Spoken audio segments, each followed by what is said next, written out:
70대 운전자가 손자를 태우고 학교로 향하던 중 킥보드를 피하려다 버스 정류장으로 돌진합니다.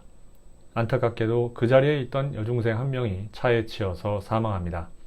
이 사고로 인해서 가해자와 피해자 집안 모두 풍비박산이 납니다. 이 사고는 실제 일어난 게 아니라 정혜연 작가의 소설 드라이브의 한 장면입니다.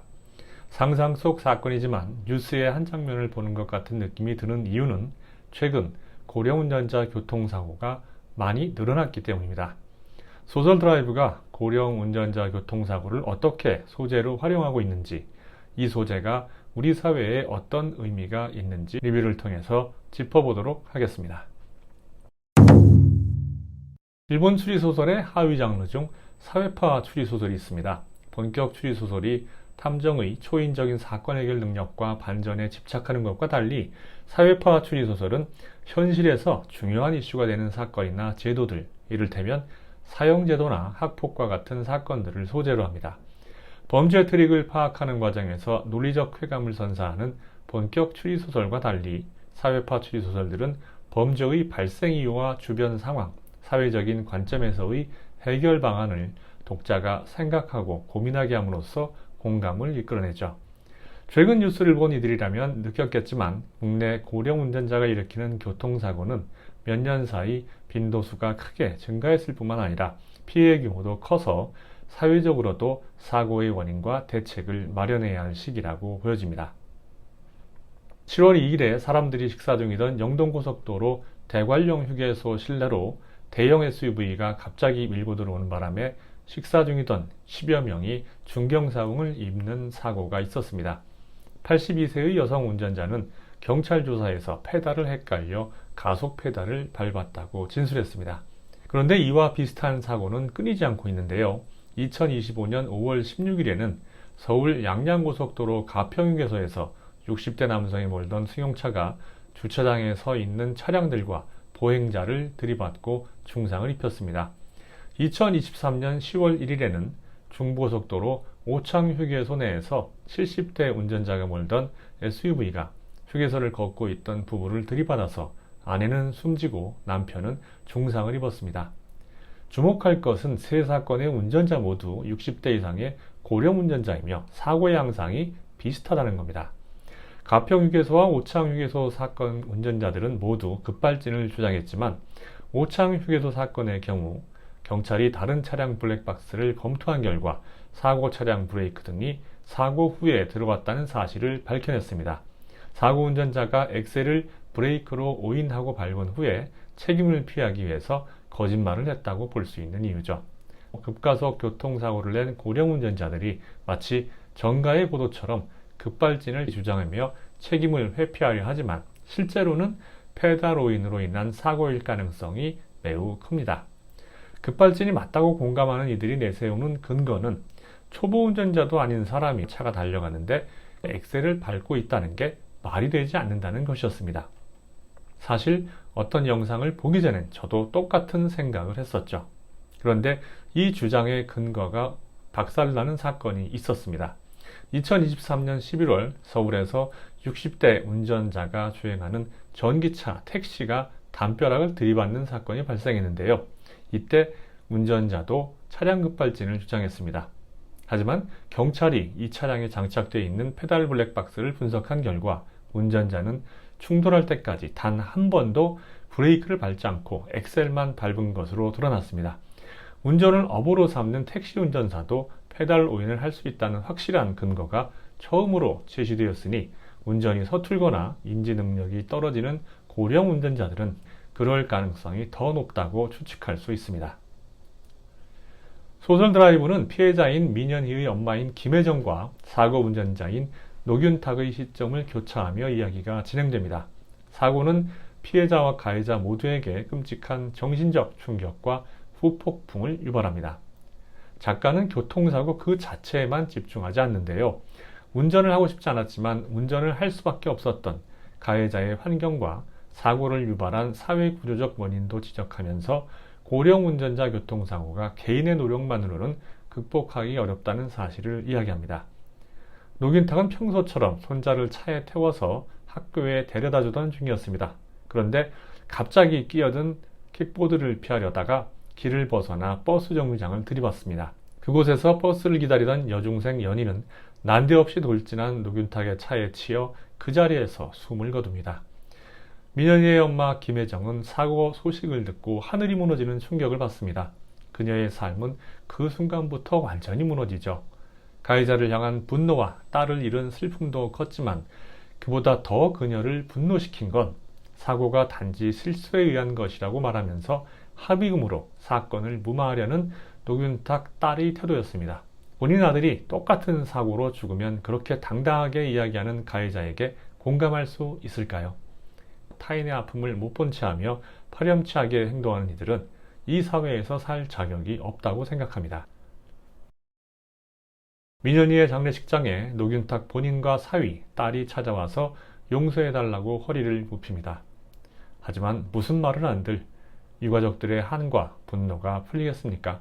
아침까지만 해도 학교 다녀겠다며 방글방글 웃고 나갔던 예쁜 딸이 차가운 시신으로 돌아왔는데 말이죠.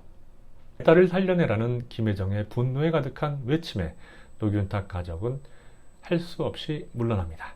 김혜정은 가해자 측이 장례식장에 온 것도 나중에 재판정에서 정상 참작을 위해 보인 행동일 수 있다는 말을 듣고 더 분노합니다. 노균탁의 변호사는 합의를 제안합니다. 김혜정은 당장 나가라고 분노하지만 남편 영준은 합의금을 받자고 하면서 부부싸움이 벌어집니다. 물론 영준의 입장도 이해는 갑니다. 합의금을 안 받는다고 딸이 되살아나는 것도 아니고 합의를 하지 않는다고 가해자 양형이 훨씬 커지는 것도 아니니까요. 제 입장에서는 혜정의 결정에 더 공감할 수밖에 없지만 이와 유사한 사고가 났을 때 피해자 유가족의 분노와 슬픔을 해소하기는커녕 오히려 피해자에게 2차적인 피해를 유발할 수 있는 사법체계와 경찰 수사 방식 때문에 오히려 더 화가 나더군요.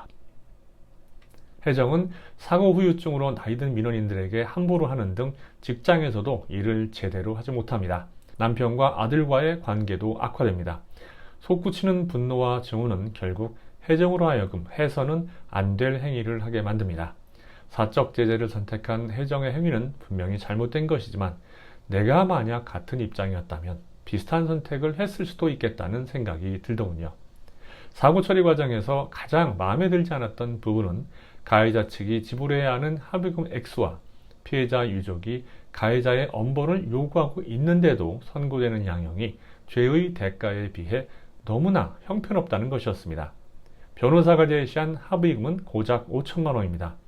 저는 이 합의금의 산정 기준이 도대체 무엇을 기준으로 한 건지 모르겠습니다.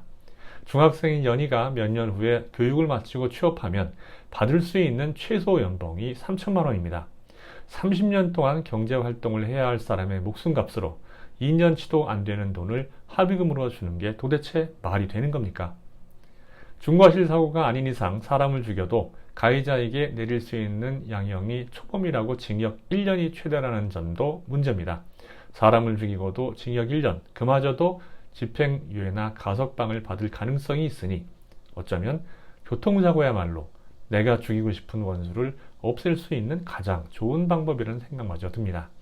똑같이 사람을 죽여도 폭행이나 살인에 비하면 처벌이 솜방망이에 불과하니까요. 지금 이 상황을 그대로 방치하는 건 국가가 유족들을 한 번 더 매기는 꼴입니다. 국가가 피해자를 보듬어주고 가해자를 엄벌에 처해서 같은 사고를 방지해도 모자랄 판에 정말 이런 사태를 보면 검찰 개혁을 포함해서 사법부와 변호사 업계를 싹 갈아엎는 사법 계획이 꼭 필요하다는 생각을 할 수밖에 없네요. 사고 당일 노균탁은 운전을 하고 싶지 않았습니다. 운전을 하지 않은 지 3년이나 된 데다 스스로도 신체 능력이 떨어져서 운전하기에 적합하지 않다고 생각하기 때문이었죠. 그런데 그가 처한 상황이 어쩔 수 없이 운전을 하게 만듭니다. 맞벌이를 하는 딸 부부를 대신해서 손자를 학교까지 데려다 줘야 되는데 학교까지 버스로 25분 거리입니다.